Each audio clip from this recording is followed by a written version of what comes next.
all my Gemini friends. Welcome to my YouTube channel. My name is Teri Hunter. I'm an intuitive astrologer, and I'm here today with your December 2024 monthly horoscopes.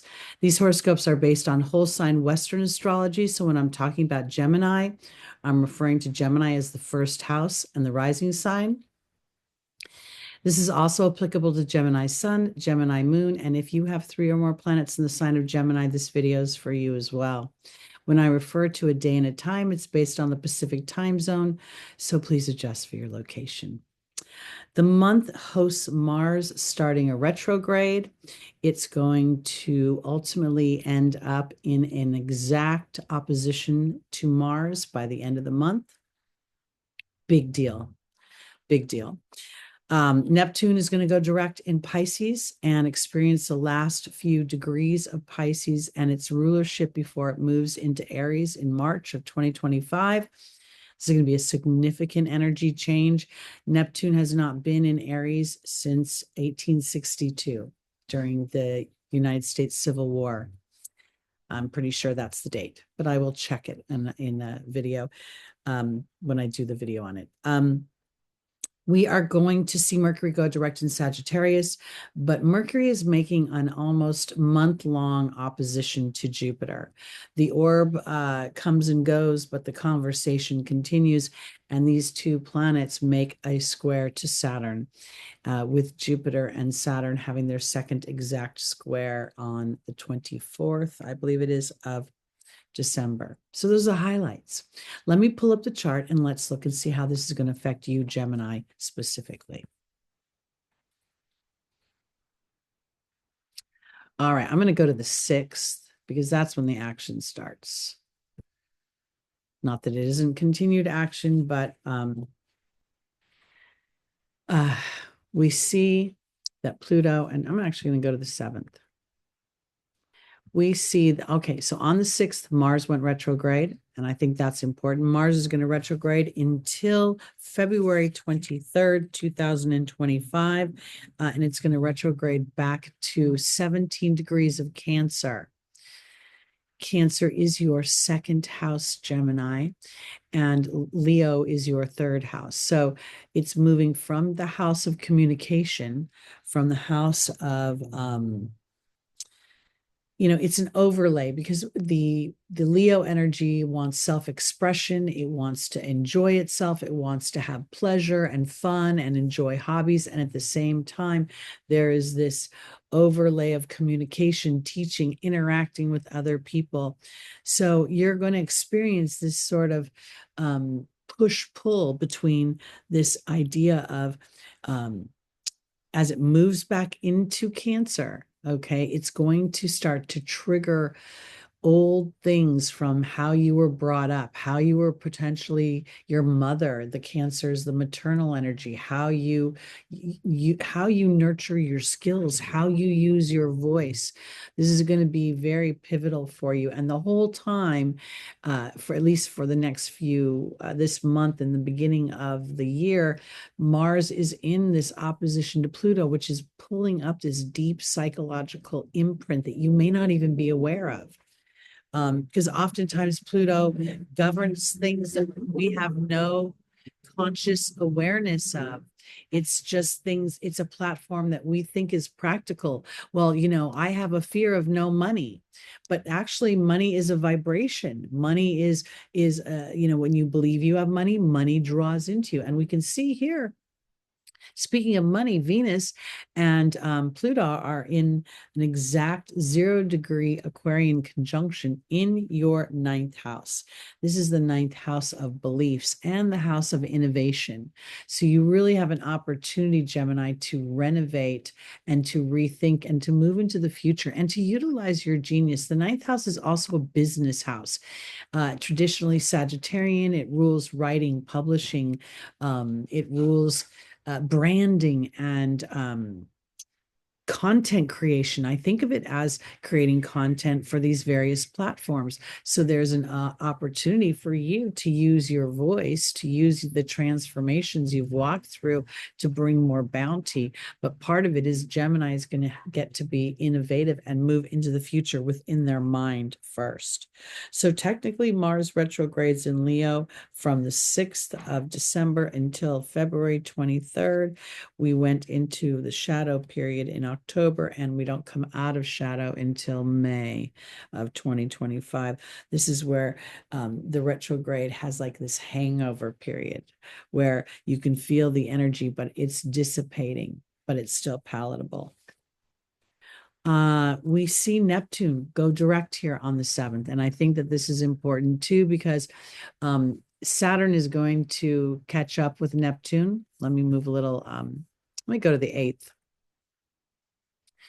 And the North Node is heading, and the nodes are going to shift into the Pisces Virgo axis at the beginning of the year. So we're going to see the North Node, Neptune, and Saturn all come together, which will be very interesting because both Neptune and Saturn rule a sense of history. Neptune rules our spirituality, our soul, our creativity, our willingness to be fluid, our ability to be empathetic. And Saturn is going to come in there, and it's continuing to ask us to put some structure into that empathy, to put some, take off your beer goggles or your rose-colored glasses and really look and see what is sustainable for you. And the North Node traveling through Aries in your 11th house of your hopes and your dreams has been compelling and in some ways pushing you to individualize yourself from your obligations and your duties, which are reflected in your Libra energy. And that's your 5th house. That could be even duty to your children or to a child or to the image of your childhood life. So Neptune is mastering in many ways those last degrees of rulership, which again is that daily practice of connecting with your inner voice. And is your inner voice speaking the story you want to live, or is it speaking the story of yesteryear? This is a big deal. Let's go to the 11th. This is where we're going to see Mars and Venus in an pretty much exact opposition. Depending upon the time of day, Venus is about to be in an exact opposition as Pluto is here literally at 6 degrees 0 minutes of Leo. So somewhere here in this 9th house, 3rd house axis, you're getting to really look at what brings you anger, frustration, where there's potentially resentments, where you either feel that you cannot roar or you've been roaring a lot. And I say that because of the Leo energy in the 3rd house. I know that you are Gemini, but Venus up in Gemini, I'm sorry, up in Aquarius, to me feels like she wants to birth an innovated part of herself using her skills. And I think that this was teed up in November as she transited through Capricorn, where she started to get really practical about wanting to build. And now she's wanting to move into that space, liberate herself from whatever energies Mars is like anchoring her into right now. And as Mars moves into your 2nd house, it's going to give you an opportunity to be brave in using your healthy boundaries and your self-care. And so you may have to say no to certain things for people, just so that you have enough energy later on to be of service. On the 15th, we will have a full moon in Gemini at 23 degrees. And I'll do a separate video on that. So that'll be in your 1st house. But we also see that Mercury will turn direct on the 15th. Now, Mercury and Jupiter have been sort of during the retrograde, Mercury's been making oppositions to Jupiter, and we're going to see more of that coming up as Mercury gets some momentum moving forward. Mercury has already been over the great attractor at 14 degrees of Sagittarius twice. Sagittarius is your seventh house of partnerships. So there's an opportunity for you on a business level, not just a personal level, to attract all the resources you need to give you peace of mind as you birth a bigger picture of yourself within those seventh house energies, meaning the peace that you want, the diplomacy you want to experience, the luxury that you want to experience. And part of it is because you've been willing to go into new ways of thinking and new ways of focusing your thought. We will see on the 19th, Venus is in a nice trine to Jupiter. And I like this because it's expansive to me. It makes me feel as if there is a cooperative conversation going on here inside of my head. Again, Gemini is your first house of self. And then we have this kind of brilliant energy in Aquarius of the ninth house. And this going in a new direction, looking to the future and how to expand through my own skills. And I think they could be your voice. You may have aged into, or you've seasoned into, or you've had enough experiences where you could bring out the teacher within you, and Jupiter may be in some ways, kind of nudging you to expand a bigger portion of yourself. And the retrograde is giving you an opportunity to really think about what you would like that to look like and how it would feel for you. Because there's so much to do with, I think, bringing a social aspect and a business aspect together when you're looking at Gemini and Jupiter together. I know Jupiter's in detriment, and I know that both of these planets are having a conversation in the furthest place from their home. And your ruling planet is literally having to slow itself down enough to see its own expansion, to call forth its own expansion, to utilize its mind. And you'll see this evidence as we get further in the month. And this opposition gets tighter. And then we see the square here to your 10th house, where you get to use your history and your endurance and your willingness to keep your eye on the prize and build that strong relationship with your inner voice, the one that's not the monkey mind, but the real voice. And that would be represented by Jupiter, seeing the possibilities. Okay, let's go now to the 24th. I might even go to the 23rd because, no, I'm going to go to the 24th. All right, here we see the exact square. This is the second square between Saturn and Jupiter. The first was in August of, around August 19th of 2024. Now, at that time, Saturn was retrograde and Jupiter was moving forward.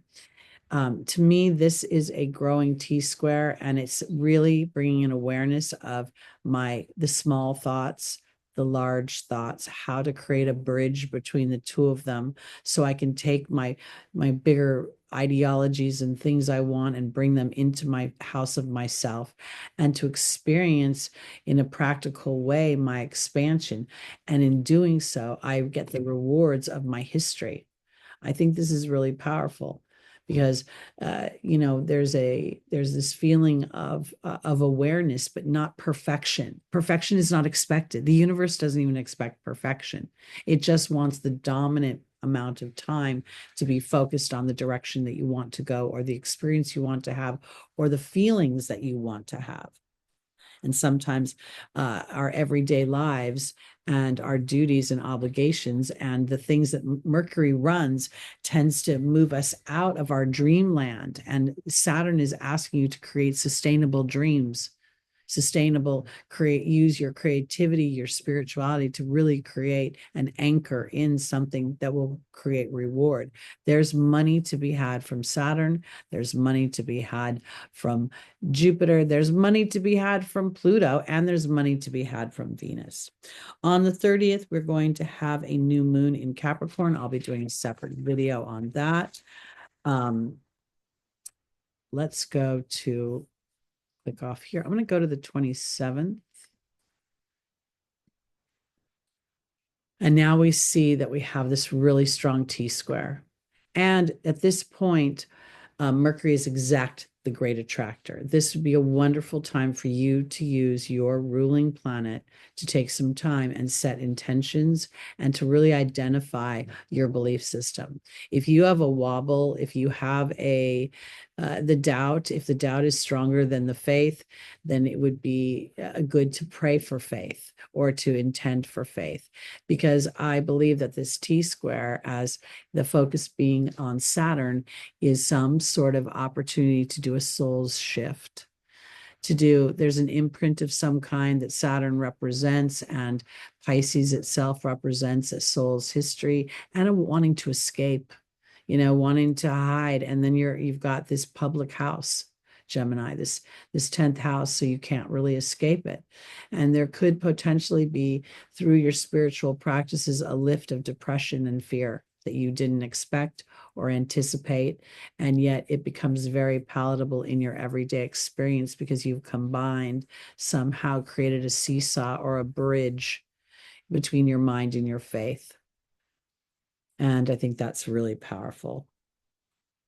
Okay, now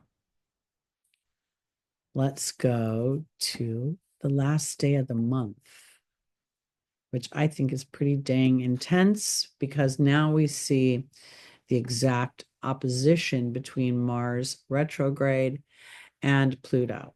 And both planets are powerful, but Pluto wins, because Pluto is not only going direct, but Pluto is in unemotional Aquarius.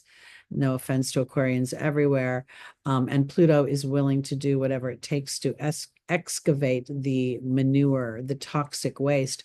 Now, here, while Mars is strong in Leo, it is also hot right now in retrograde.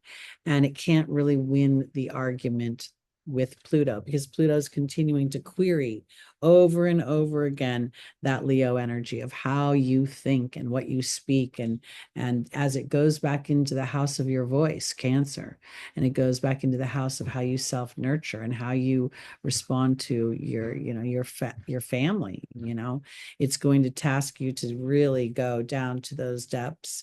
And it's not always easy to want to do that when you're so airy and so mercurial. You just want to get the information and move on. But without some sort of absorption, there can't truly be a move on. So here we see the nodes in your 11th house, and your north node in your 11th house, and the south node in your 5th house. They're about to move into your 4th and 10th house axis. And I think this is a powerful way to end the month, because the North Node is being supported by Pluto's transformation. And the North Node is literally on the world axis, where, the 0 degrees of Aries is where you're discovering yourself. So a planet at 0 degrees, or a point at 0 degrees of Aries, is highly emphasized in the life path. So I think that this North Node transiting through this house right now is giving you an opportunity to really review your expansiveness through your individual bravery. And then we're taking that into the 10th and 4th house axis. I also want to bring up that traditionally, the 6th and 12th house axis is an axis of kind of suffering and self-undoing. Virgo is the house of servants, of being of service to others, and Pisces is the house of addiction, escapism.